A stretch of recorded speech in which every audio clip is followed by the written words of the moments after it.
Quando nós olhamos, o que vemos? Nós vemos discípulos. Olha bem, gente que estava acostumado a andar com Jesus, mas que não conseguiram permanecer, não conseguiram fazer parte do grupo. Em algum momento eles estavam indo embora, e me parece que os que ficavam estavam olhando com um certo tipo de emoção que despertou a atenção de Jesus. Porque quando eles estão indo embora, Jesus diz assim: vocês não estão afim de ir com eles?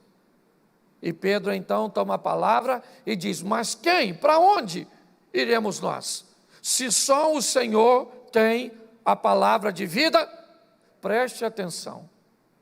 Pedro não está falando que eles estão errados de ir embora. Não. Pedro poderia dizer assim: Jesus, nós queremos ficar com o Senhor. Não foi nada disso que ele disse. O que Pedro diz é: para onde iremos nós? O que indica que ele está pensando, a fim de ir até que nós estamos. Mas como nós sabemos o que tem aqui com o Senhor, uma vida eterna, nós não vamos para nenhum outro lugar, por pior que se torne o ambiente que nós estamos. Entendeu? Jesus nunca criou uma expectativa equivocada em ninguém. Ele sempre deixou muito claro: quer andar comigo? Vai ter que deixar pai, vai ter que deixar mãe, vai ter, certo? Que me colocar como prioridade. É assim que funciona. E isso é apenas para os fortes e não para os fracos. Deixa eu mostrar um outro texto que vale a pena nós olharmos. Mateus, capítulo 11, versículo de número 7. Mateus 11, 7. E partindo eles, começou Jesus a dizer às turbas a respeito de João, e ele pergunta assim: que foste ver no deserto? Uma cana agitada pelo vento? Sim. O que foste ver? Um homem ricamente vestido? Os que se trajam ricamente, estão nas casas dos reis. Mas então, o que foste ver? Um profeta? Sim. Vos digo eu, e muito mais que um profeta, porque este é de quem está escrito: eis que adiante da tua face envio o meu anjo, que preparará diante de ti o teu caminho. Em verdade vos digo que entre os que de mulher têm nascido, não apareceu alguém maior do que João Batista, mas aquele que é menor no reino de Deus é maior do que ele. Preste atenção, João está preso, e alguns discípulos vão ver Jesus, e me parece que a expectativa desses discípulos é que a mensagem de Jesus seja um pouco mais branda do que a de João, porque João era muito incisivo, era muito forte, era muito veemente. E quando esses homens veem João preso, e diga-se de passagem, João era primo legítimo de Jesus, segundo grau, mas era primo, e cá convenhamos, provavelmente muitos teriam a expectativa de que se tu é primo de Jesus, e tu foi preso injustamente, Jesus vai lá. Tu não ia pensar nisso, Cid? Pensa aí, Diogo. Tu vai em Cana, e Jesus é teu parente. Tu manda um zap, e fala: Jesus, poxa, simularam aqui um negócio, uma maluca adúltera me colocou aqui, e estão querendo cortar meu pescoço. Sim ou não? Ainda bem que João não tinha essa expectativa, senão teria desviado. O cara é primo de Jesus, nunca deu carteirada em ninguém. A Bíblia diz que nascido de mulher, quem falou foi o próprio Jesus, nascido de mulher, ninguém foi maior que João. E a Bíblia também diz que o cara que foi maior, nascido de mulher e pisou nessa terra, nunca fez nenhum sinal, só teve um compromisso intenso com a verdade.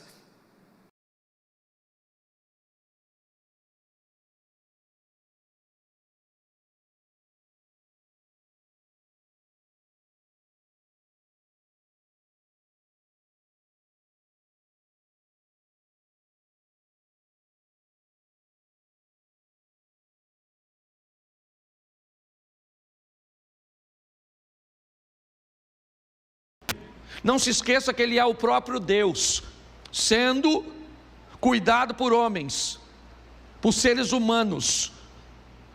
É o divino sendo cuidado por um indivíduo carnal. E ele não tem problema nenhum de obedecer a essa hierarquia. O texto diz, ele ficou quieto, foi para casa e lhe foi sujeito.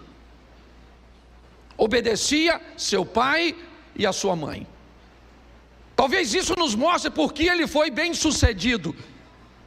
Talvez essa seja uma grande lição de Jesus para todos nós que muitas vezes não atentamos. Que uma das melhores maneiras de sermos bem-sucedidos nessa terra é obedecermos aos nossos pais. É o reconhecimento de autoridade. Você quer o segundo texto? Eu vou dar para você porque é rapidinho. Capítulo de número 3, verso de número 15. Agora ele tem 30 anos de idade, de 12 para 30, 18 anos depois, a Bíblia volta a falar, certo? De uma frase que ele disse, Mateus 3, 15. Mateus capítulo 3, verso 15. Jesus, porém, respondendo, disse-lhe, deixa por agora, porque assim nos convém cumprir toda a justiça. Então ele o permitiu. Preste atenção, porque novamente Jesus vai falar de autoridade.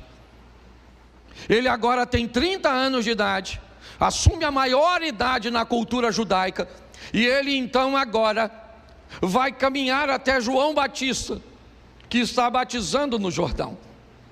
Quando Jesus se aproxima, João o reconhece. Aliás, João já o havia reconhecido quando o encontrou pela primeira vez.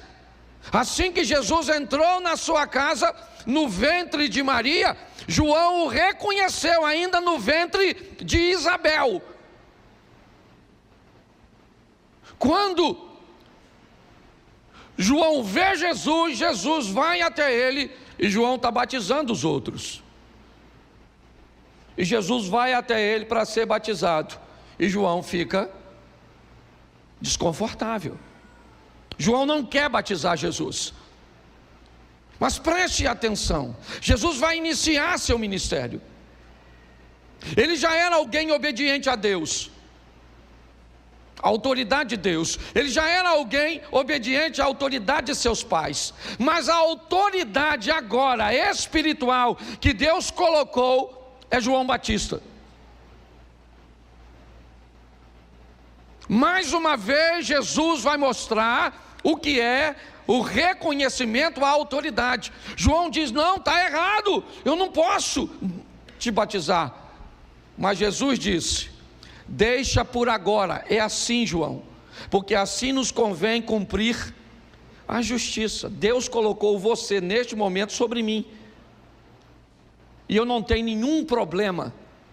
Preste atenção. Hoje nós temos uma dificuldade tão grande de reconhecimento de autoridade.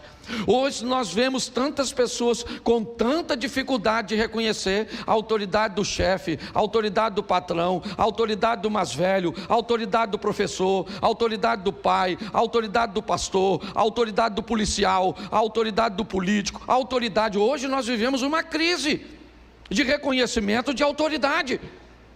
Somos cristãos, então vamos lá, vamos reconhecer a autoridade de Deus. Estou aqui tratando dos negócios de meus pais, tá bom, tratou, vamos embora para casa. Então tá bom, vou reconhecer a autoridade de meus pais. Não interessa se ele é Deus ou não.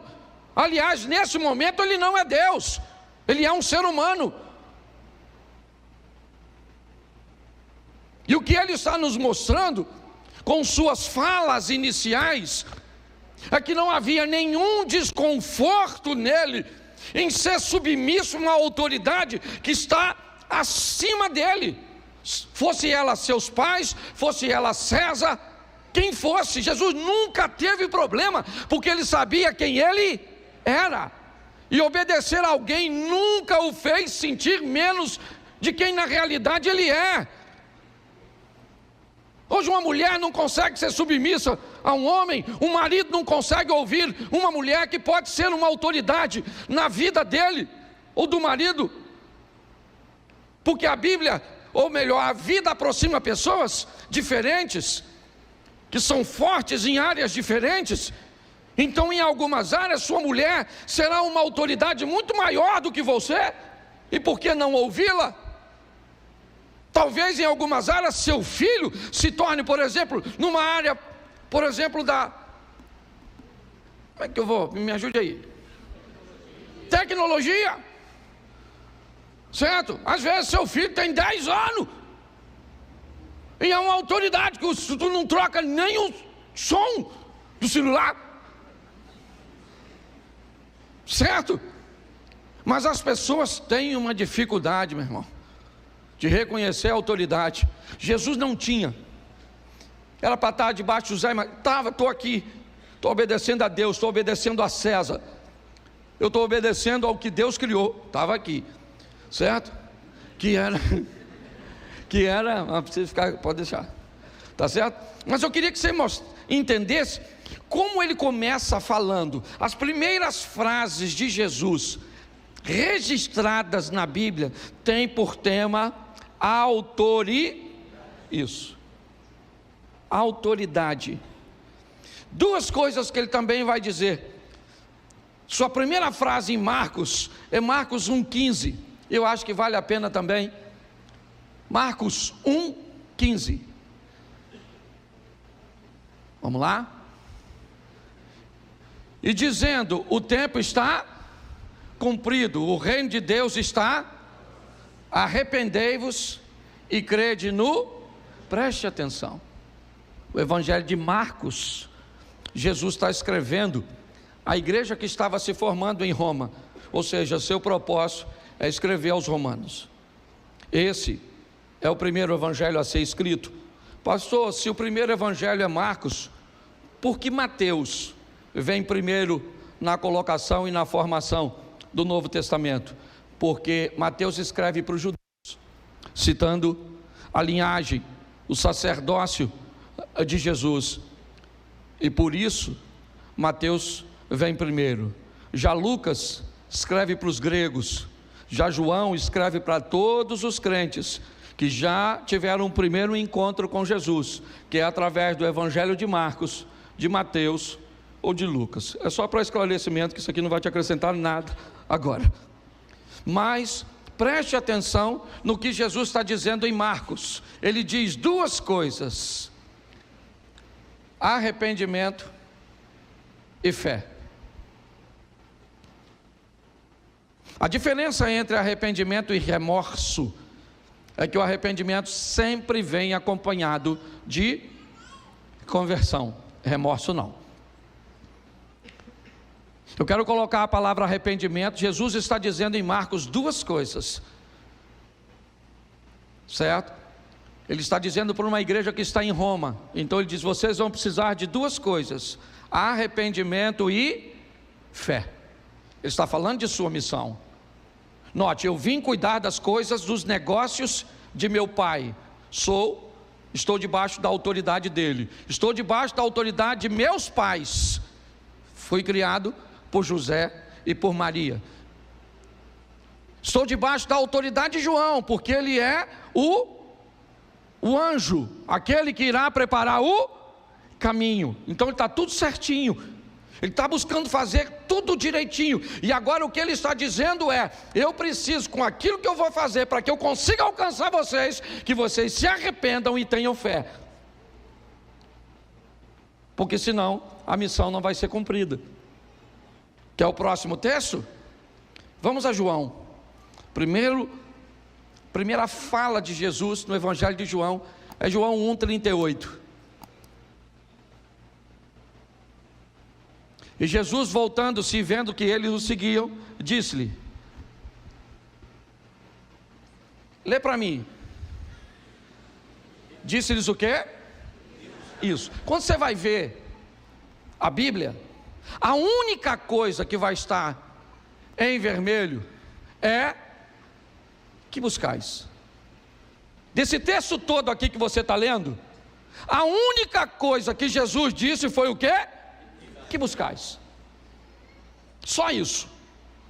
No Evangelho de João ele está fazendo uma perguntinha, só. A primeira pergunta dele é: o que vocês estão buscando em mim?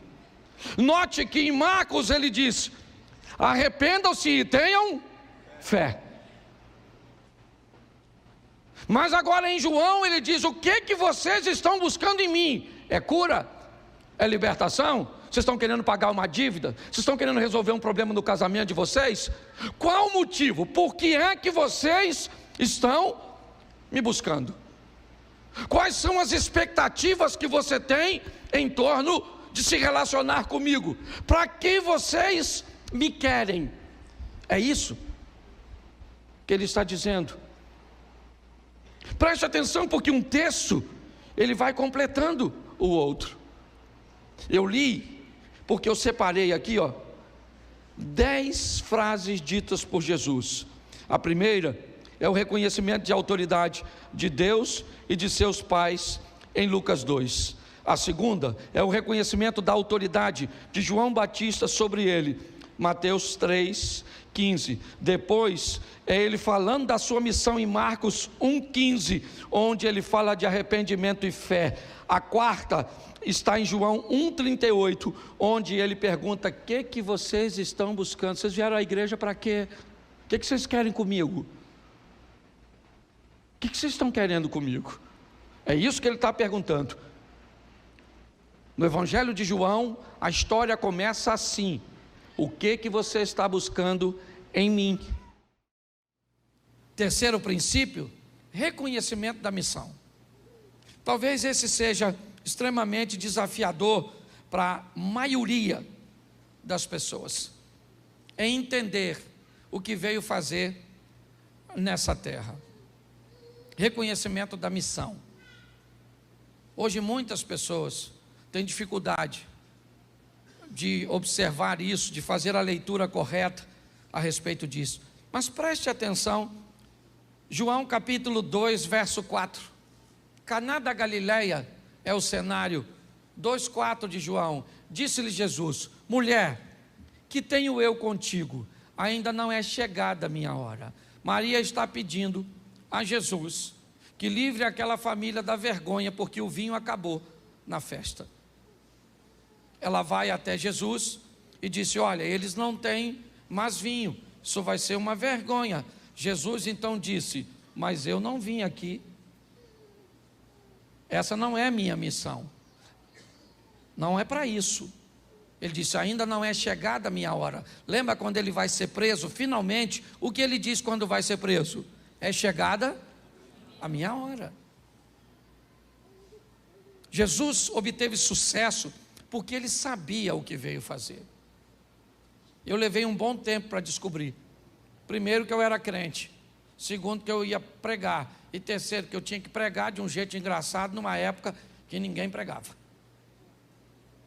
Porque eu fui chamado de demônio, disso, daquilo outro. E você já deve ter ouvido pra caramba. E talvez não só ouvido, como falado. Vou abrir meu coração hoje aqui. Tem assim de gente na igreja que falava mal de mim, porque não me conhecia, achava que eu não era sério, só porque eu era bem-humorado. Esse pastor é um palhaço, é um engraçadinho, fica contando piada no púlpito.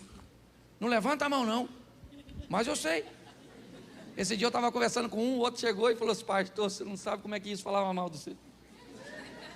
E eu falei para ele assim: rapaz, fica tranquilo que ele não sabe o quão ruim eu era. Senão falava mais. Saber quem você é, cara. Sabe qual é o problema hoje? Cara, parece que as pessoas querem dizer quem nós somos, o que temos que usar, o que devemos falar, o que devemos fazer. Aliás, para estarmos inseridos em grupo, às vezes jogamos nossa identidade fora, usamos coisas que não gostamos. Eu já contei essa história aqui diversas vezes. Eu fui viajar, o cara me levou para andar numa lancha. Depois da lancha me levou para andar num tal de um jet ski.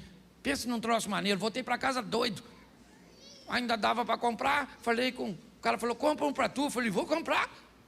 E vim para casa, pro Xerém. Chamei minha mulher e falei: querida, eu andei num jet ski, menino, vou comprar um troço daquele para nós. Ela falou para mim: Cláudio, falando com você, nós vamos andar onde?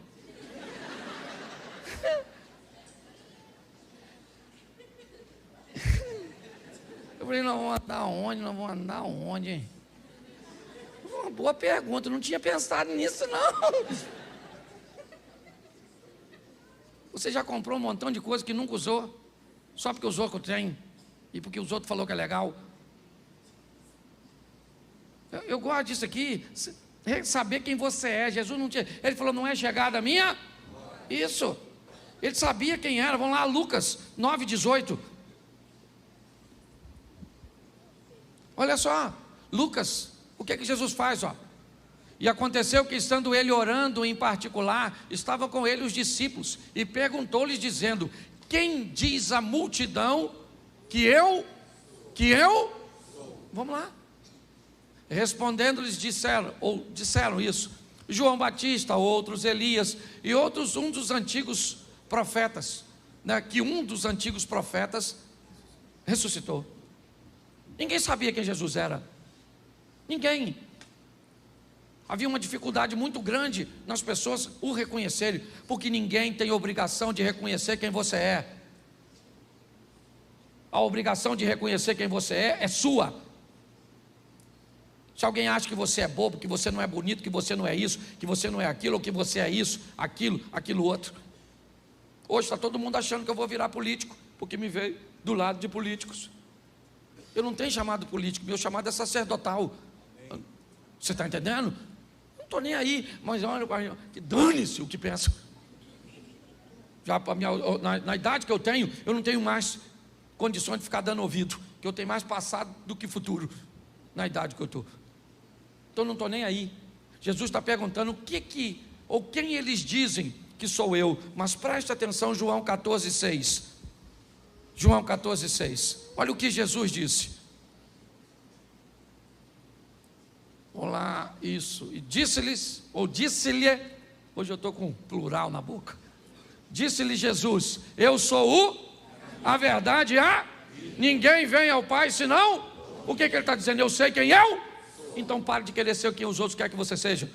Usar, fazer. Seja você mesmo. Vai para a escola, tem um grupinho que quer formatar você. Entra na internet, tem um grupinho que quer formatar você. Vem para a igreja que tem um grupinho que quer formatar você. O que é isso? Não perca a sua identidade, não interessa onde você esteja. Onde você estiver, vai ter gente querendo roubar a sua identidade. É assim que funciona. Jesus sabia quem ele era, reconhecia sua missão e não tinha problema no que diz respeito a isso. Por isso, ele teve sucesso. Bota aí João 19:11. Bota aí. João 19:11. Presta atenção nesse texto. Respondeu-lhe Jesus, nenhum poder terias contra mim, se de cima não te fosse dado. Mas aquele que me entregou a ti, né, maior pecado tem. Ele está falando de Judas ali, mas Pôncio Pilatos está chamando Jesus e dizendo assim, ô Messias, ô rei dos judeus, se defende, cara. Eu posso libertar você. E Jesus disse, você não está entendendo, Pôncio Pilatos. Quem aqui não sabe quem é você. Eu sei muito bem quem eu sou. Você não teria poder nenhum se meu Pai, que está no céu, não tivesse concedido a você. E Jesus ainda responde uma angústia de Pilatos, no final do texto. Fique tranquilo, porque aquele que me entregou a você é pior do que você. Até no sofrimento, até no momento da adversidade, até no caminho da morte, Jesus está aliviando a dor de quem encontra no caminho, porque sabe quem é. Quanto mais rápido você descobrir quem você é, o que você veio fazer, mais fácil fica. Mas pastor, por que eu não sei quem eu sou, nem o que eu vou fazer? Porque identidade e missão está totalmente entrelaçado. Por que você não sabe quem é e não sabe qual é a sua missão? Porque nós ficamos o tempo inteiro, principalmente hoje, olhando para a vida dos outros. Então é o corpo dos outros, a roupa dos outros, a rede social do outro, é o que o outro está fazendo. Então eu não tenho tempo para viver a minha vida, já que eu estou tão focado. Mas presta atenção nesse texto, Mateus 27, verso 40, já estou quase terminando. E dizendo: tu que destrói o templo e em 3 dias o reedifica, salva-te a ti mesmo, se és o Filho de Deus, desça da, verso 42, isso, salvou os outros e a si mesmo não pode salvar-se? Se é o rei de Israel, desça agora da cruz, e creremos nele. Preste atenção, é isso. Desça da cruz, Jesus, desça da cruz. Ele falou: não posso descer, subir aqui foi minha escolha, missão. Isso aqui não é fatalidade, ninguém tira a minha vida, sou eu que... Ele sabia. Uma das maiores crises que vivemos hoje na sociedade é a crise da identidade, irmãos. E é por isso que Jesus venceu essas etapas. Vamos lá? A autoridade de seus pais, de João Batista, de César, de Deus, o conhecimento através da palavra, o reconhecimento da missão.